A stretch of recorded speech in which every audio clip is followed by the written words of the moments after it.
చిత్తూరు జిల్లా ముసలమడుగు ఏనుగుల క్యాంపులో అపశృతి చోటు చేసుకుంది. వినాయక చవితి సందర్భంగా ఫారెస్ట్ అధికారులు ఏనుగులకు పూజలు నిర్వహించారు. ఈ క్రమంలో రిటైర్డ్ రేంజర్ ఆఫీసర్ రఘునాథ్ పై ఏనుగు దాడి చేసింది. ఏనుగు దాడిలో రఘునాథ్ తలకు గాయమైంది. వెంటనే పలమనేరు ప్రభుత్వ ఆసుపత్రికి తరలించారు. మెరుగైన వైద్యం కోసం చిత్తూరు ప్రభుత్వ ఆసుపత్రికి తరలించాలని వైద్యులు సూచించారు.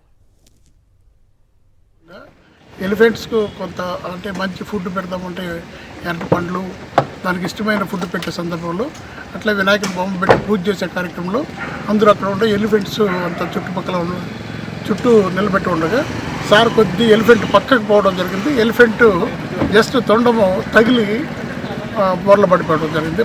పడిపోయినప్పుడు చిన్న దెబ్బలు జరిగింది. వెంటనే ప్రభుత్వ ఆసుపత్రికి చేర్చడం జరుగుతుంది.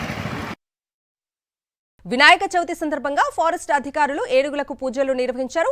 ఈ క్రమంలో రిటైర్డ్ రేంజర్ ఆఫీసర్ రఘునాథ్ పై ఏనుగు దాడి చేసింది. ఏనుగు దాడిలో రఘునాథ్ తలకు గాయమైంది. వెంటనే పలమనేరు ప్రభుత్వ ఆసుపత్రికి తరలించారు.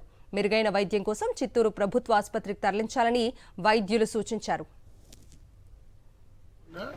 ఎలిఫెంట్స్కు కొంత అంటే మంచి ఫుడ్ పెడదామంటే ఎర్ర పండ్లు దానికి ఇష్టమైన ఫుడ్ పెట్టే సందర్భంలో అట్లా వినాయకుని బొమ్మ పెట్టి పూజ చేసే కార్యక్రమంలో అందరూ అక్కడ ఉండే ఎలిఫెంట్స్ అంత చుట్టుపక్కల చుట్టూ నిలబెట్టి ఉండగా సార్ కొద్ది ఎలిఫెంట్ పక్కకు పోవడం జరిగింది. ఎలిఫెంట్ జస్ట్ తొండము తగిలి బోర్ల పడిపోవడం జరిగింది. పడిపోయినప్పుడు చిన్న దెబ్బలు జరిగింది. వెంటనే ప్రభుత్వ ఆసుపత్రికి చేర్చడం జరుగుతుంది.